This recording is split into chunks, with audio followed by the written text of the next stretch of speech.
Hello, Vivid Earth Tribe. How's everyone doing today? Today, I've got a very, very interesting and special guest. His name is Isaac Mars. He's a theoretical physicist, a spiritual guide, an author, and a speaker.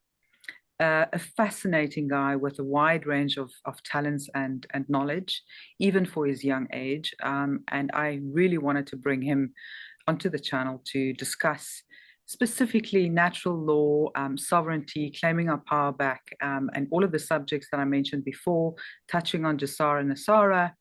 And yeah, we'll just see where the conversation leads. Welcome, Isaac. How are you? I'm fantastic, Anina. Thank you for having me on the show, and thank you for sharing me with your African audience. And it's just an honor and a pleasure to be here. No, it's absolute pleasure to have you. Isaac, you've got a fascinating story. Maybe I'll let you jump in and tell us, for the viewers that may not know you, how you came about doing what you are doing today, and just a little bit of in a nutshell, a little bit of a life story. Sure. So for me, everything comes back to the moment that I started following my heart.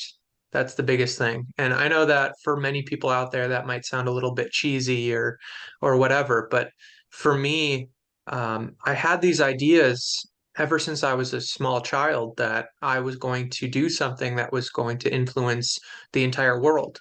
I just didn't know what that thing was. And so I started coming up with these different ideas throughout my early adult life. And I decided after coming up with some concepts for a science fiction novel that I was going to write this grand science fiction novel that would become the next big thing like Lord of the Rings or Star Wars or Game of Thrones. But I was going to touch on the biggest topics in our reality where we're giving our power away, where we're dividing ourselves and creating chaos and suffering and strife for our own species. And I wanted to go through all of those ideas to bring awareness to them. And so, with my background being a medic in the Army for almost 7 years, I wanted to make things as hyper realistic as possible, in terms of the medical aspect and in terms of like injury and the science behind everything.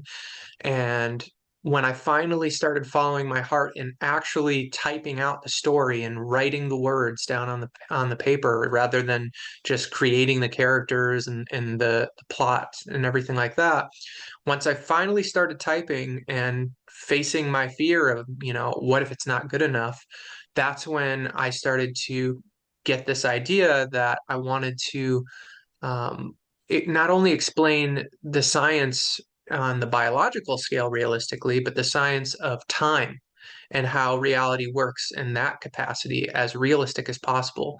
So I came up with these thought experiments in my mind and I was starting to think of it and um, there was something that wasn't clicking. And so I decided, okay, well, I'm going to learn what we know about time right now and then go from there. And that's when I started researching Einstein's theory of relativity and learning more about the concept of simultaneity, in which all of time happens at once. Einstein himself explained that time is merely a stubbornly persistent illusion, that the future, the past, and the present are all happening right now. And so, learning that and learning one of Nikola Tesla's greatest quotes, that everything is energy, frequency, and vibration, essentially, I was able to piece together these puzzles in this epic, from a spiritual perspective, this epic download that I was able to finally explain not only in a fictional way in my book to readers how time works, but this was the real thing. And that's when I realized, okay, this is what I'm really meant to do here in this life. And I had no idea that I was going to learn these physics and these concepts that I could share with the world. And the thing about them is that not only was it to me the truth and real science, it was also empowering. It was also something that could be applied at the individual level. And a lot of fears came up from that, specifically regarding the concept. There have been scientists that have proposed these ideas, like Royal Rife, who proposed Rife frequency technology. using resonance frequencies to cure cancer. And what happened to him? He was assassinated. And so fears like that started coming up for me because I was like, nobody has proposed this type of thinking to the world, and this could help a lot of people. And so I thought of, well, who is the most influential person that I could get in contact with that could drastically change the direction of humanity and mankind at this time? And that was Elon Musk. And so after my awakening, I went through some trials and tribulations. I ended up in Chicago, and my family was concerned because I had started explaining the whole picture of what's going on in this reality to my close family members that I've always been honest to. And they immediately, in their fear, switched over to the Agent Smith programming in the Matrix, and they believed that I was having a psychotic break or I was going insane. And I realized in hindsight that what they were doing was projecting. So when we're not in our heart space, when we're not in our power, and someone is breaking an illusion that we're holding on to, we go into that Agent Smith programming because the dark side of this reality has totally mapped out everything that could possibly end their program. And they project their own insanity onto us, as star seeds, light workers, spiritual beings. And this is part of the way that they keep their matrix in play. And so I had an interesting interaction with the Chicago PD in which I was surrounded by a dozen police vehicles, including a SWAT team and a SWAT van, and they all had pistols and AR-15s drawn, safeties off, screaming about vectors of fire to not open fire on their own. And I immediately threw my hands up and I said, I have no idea what's going on. I'm in Chicago just looking for some pizza. Like, what is this? And they let me know that my family had called them because they were worried about me. And so they were screaming at me to get out or they would open fire because they knew that I was carrying a hunting rifle in my vehicle. Although I explained to them that the hunting rifle was packed away, I didn't even have ammunition. It was a 30-30, and if anybody just does a quick Google search, they can see that 30-30 ammunition was not even available during early 2021 when this happened. And so they were about ready to open fire, and this officer screamed through my window and he said, "You better listen to me." And in that moment, every single fiber of my being, every cell within me lit up with energy. And I said, "No, you listen to me." And every single officer in that moment simultaneously lowered their weapons and took a step back, as if there was an echo of energy that pushed them back, that echoed from me. And the officer that had originally yelled at me looked at me like, "Who the heck are you?" And I realized that I did that, that that power came from within me. And from that point forward, I realized that that capacity lies within every single being on this planet, that none of us have to be a victim of our reality as long as we stand in those higher vibrational energies of courage and fearlessness. And so that was part of my journey. I went through, I had to go through some mental trials after that. After everything shifted, they sent over a police sergeant that was more of a father figure type energy, very endearing and calm, and let me determine how things would unfold. But yeah, it was pretty nuts. And then Wow. after that experience, after I got out of Chicago, I finally went back on my mission and I went down to Austin to go to the Giga Texas facility, the Tesla facility there. And at the time, they were still building it. I think they might be done now. I'm not sure.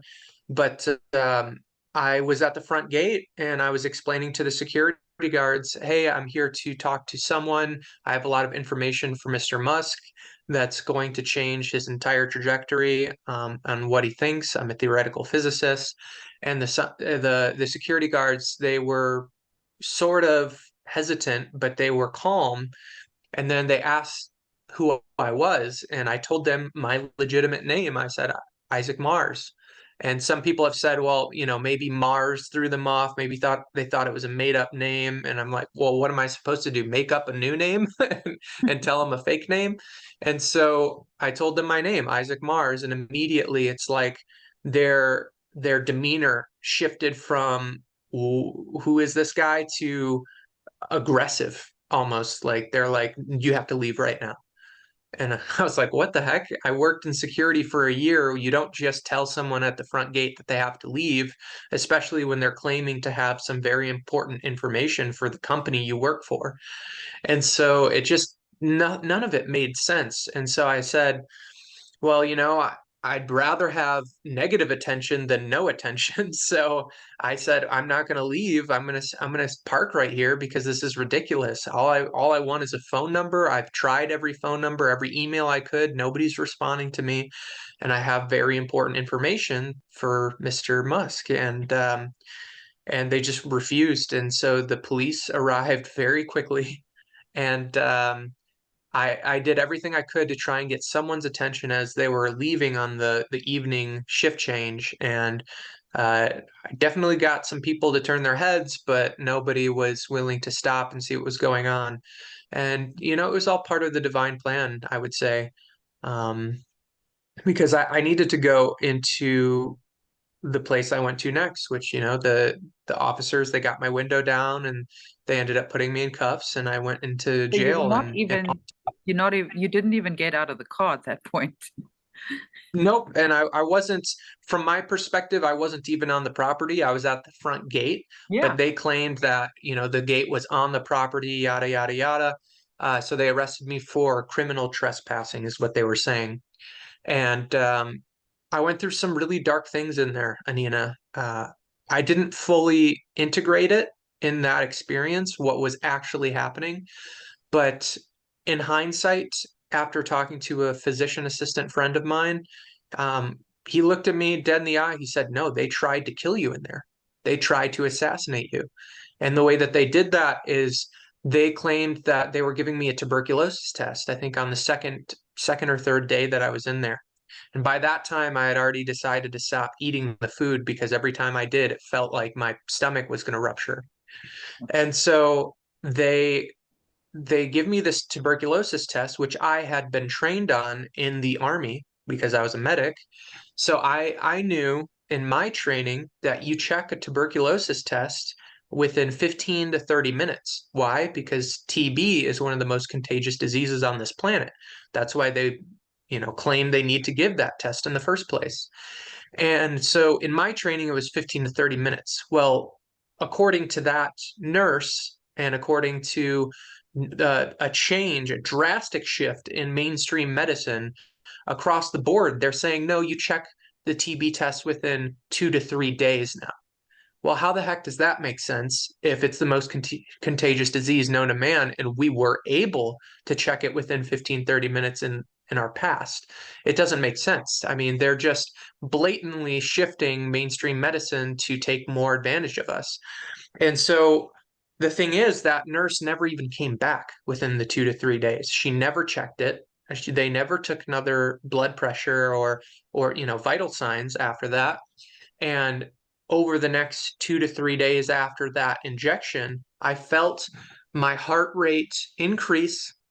I felt the contractility of my heart, which means the how much it contracts. I felt that increase, and I felt my vessels and my arteries open up.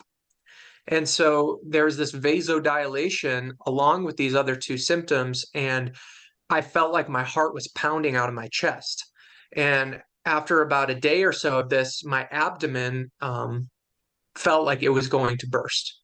And so I don't know if that was something that was working with the food that they had been giving me, in the beginning before I started to refuse it, or what was happening. But what I did feel was that I was absolutely terrified that I was going to have what's known as a AAA, an abdominal aortic aneurysm. And it's essentially a heart attack or a stroke, but in our abdomen. And if you bleed out in your abdomen, you bleed out your entire body's worth of blood. And so I was terrified, but I had a Bible with me at the time, and I was raised Christian, and I didn't believe in all the Christian ideas, this judgmental God, but I did believe in a God. And when I was 16, I realized that the God that I believe in is the universe itself. And so, I just I would open up the Bible to random pages, and there would be messages in there for me. And one of the messages I opened up to is that I would be tested by the poison of an adder, which is a snake. And that coincides with what they gave me. I was being poisoned. And after about 3 days of going through that, not knowing if I was going to live or what was going to happen, just having faith unto death is what I kept saying. Uh, and during this period, I was fasting. I felt this huge wave of healing energy flood my body. And at first, I thought I was like getting drugged again, like they were putting gas into my cell. I was like, "What is this?" And then suddenly, I was like, "No, wait, this is good. I feel better. I feel like I'm healing. I feel like my heart rate is coming back down." And after that, I really didn't have any issues. Um, and I continued to fast, and I was feeling much better. But there was a lot of darkness on in there, the way that they were treating us. It's become clear that we no longer live in a world where we're innocent until proven guilty. Now it's the opposite. We are guilty until proven innocent. And we were locked in our cells, basically in solitary confinement for 23 and a half hours a day. And some other interesting things happen in there that, if your viewers are interested in, they can check out some of our videos, but I don't think it's super pertinent for this conversation. But Gosh. after after one day, I opened up the page in the book or in the Bible. I opened up to a random page and just put my finger down, and it was Revelations 2:10, which is, "Do not be afraid. Behold, the devil is about to throw some of you into prison so that you may be trialed. And for 10 days, you will go through tribulation," or something like that. And on the 10th day, the guard opened up my cell door and said, "You're free to leave." I'm like, "What do you mean I'm free to leave?" And he's like, "They dropped all charges. There's nothing in there." And in fact, that was very interesting because not only did they drop all charges that the security had allegedly placed against me under, Tesla's name or whoever's name, they also dropped an alleged charge for me because in my shadow I had thrown food on a guard that was in the facility because he refused to give it to somebody else, and he was just being, low vibrational.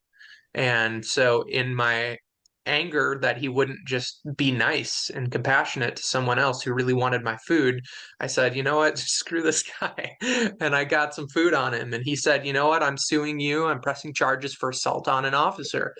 And even that was dropped. So there was some interesting things going on behind the scenes that to this day I can't fully comprehend, but I do know that I was being protected because it's important that this information gets out to the people. Absolutely. And That's my story. apart from how traumatic it was, I'm sure you you learned a lot through the experience as well in terms of just really understanding what your mission was going to be. Absolutely. Yeah, for me it was a realization that what I put out is what I get back, and that I don't need to, you know, I was living from a perspective of fear. Like, if I have this information, there's so many people that this information can help, but I was doing it on, let's say, my ego's timeline. And I thought it needed to be done right away. It needed to be, with the person that could have the most influence. But that wasn't the timeline that was best for everyone. And so I've learned that I don't need to, jump straight into the lion's den. I don't need to put myself through those difficult situations in order to achieve my goals. And I realized that the energy I put out is the energy that I receive. So I started following unconditional love over fear at every now moment, first towards myself and in my own mind, and then towards everyone and everything else. And then it was like boom, boom, boom, boom. Every single door just started opening up, and I just started walking through them. and that's all I have to do, show up and be myself. And so it was very powerful. Absolutely. I mean, it's something so simple, but if you truly apply that in every waking moment, that feeling of just getting into that space of the love vibration, it's amazing how Hmm. that just changes everything. I mean, I've also experienced Absolutely. it's magical.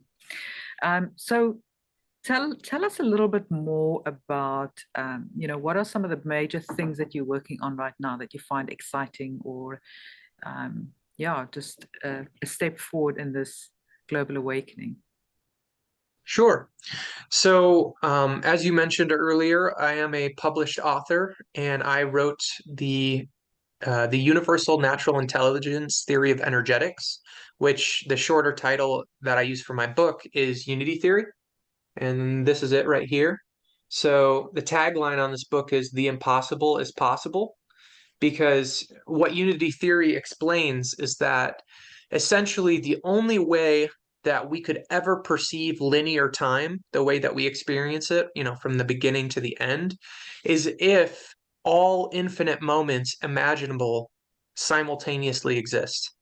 What that means is if we can imagine something, not only is it possible, it already exists among the infinite, because that is the singularity, and we are interconnected to that. There is there is no separation. That's the truth that we learn in spirituality. It's been an ancient truth that we've forgotten, but now it's time for us to remember. And everything within the newest, top of the line sciences are showing this, are reporting this. We're seeing that we're now coming back to another part of the vibration of creation, in which this Kali Yuga, this period of linear time, or what we could call a rhythm of the universe, of our solar system, is coming back to a point where we are in a higher vibrational area of the universe. And as we're going into that higher vibration, like in my own experience on the micro, in which I had to experience my fear in order to transmute it, in order to transform it and overcome it. It's the same thing for the collective of humanity. As we move into this higher vibration area of space, we have to experience the fears that we have been holding on to in order to overcome them. And the rate at which we do that is completely up to the individual. But as we move forward, we're going to be seeing some very interesting things play out. And so this book is so important for the linear future of our species. I really uh, I can't emphasize it enough. It's only 77 pages, but the information that I've put into this book is it's what connects the dots from all of mainstream science into spirituality. That's what I do. I bridge the spiritual and the scientific together, the Mm. ethereal and the earthly. And so when someone reads my book, not only are they shifting their own vibration and their own awareness into their true potential, they're also affecting the collective as a whole. So the more people that talk about unity theory, the more people that read it and share the message, the more that we're all raising the collective consciousness of humanity. So the way that I like to look at it as a scientist is that it's basically the greatest experiment in human history. If anybody wants to be a part of this experiment, which is to see if this science is real, then all they need to do is read the book and then try living by the principles for a week or a month or a year. Mm. And the more that you live by these principles and actually fulfill them, I mean, that's the beauty of it, is there's no shortcut. You have to do it or not do it. And Mm. the second that people start to do it, they're like, wow, why would I live any other way? I mean, every day becomes my own creation. I have the power to be happy when I choose to be. And that's what we learn. That we're not a victim of our reality. We are one with it. And since we are one with it, doesn't that mean that in a philosophical perspective, all of us are God, all of us are goddess, that we have abilities beyond our wildest imagination? That's the reality I want to be a part of. I don't want to be a victim and living basically in hell.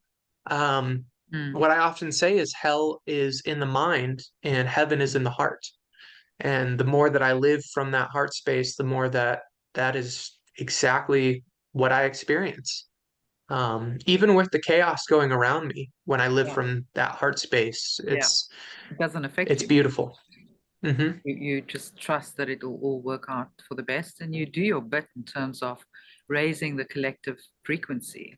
That's all Hmm. that we can do is educate people, raise the frequency, and stand the line. Stand up for ourselves and uh, manifest this positive timeline that we wish to see happening. Absolutely. And so this book is really important for me right now. I've been talking about it like with you on interviews, and I've been giving some public speaking talks on it. I talked at the Morningstar Revelations conference this year in Mount Shasta in the beginning of July. That was really profound. I was really well received. If your viewers are interested, I believe Meet Tina on YouTube recorded my talks, and I'm currently doing the same presentation, but with the channel Cosmic Brilliance. They're pretty great.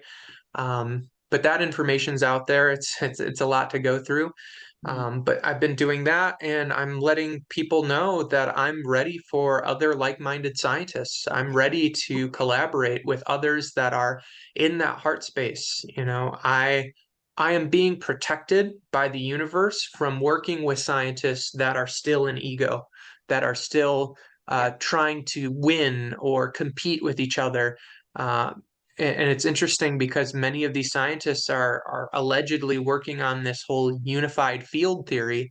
Mm. And I love them and I appreciate them and for where they're at. But the stories that I'm hearing about what's going on in those inner circles is Mm. not at all the vibration that I'm on. Yeah. And so I'm calling in more heart-centered scientists that want to actually raise the collective consciousness of humanity and not look for some sort of reward or Yeah. um, There's so much 3D there's so much outcome. competition and almost a sense of lack in not just that community, but a lot of the industries. And it Hmm. completely ruins what we need to achieve, together. Because if we're going to be competing, survival of the fittest, and we're looking to just win and see another lose, then you're destroying that theory outright. The whole Exactly. theory of unified, the unified theory is no longer what it's supposed to be. Hmm.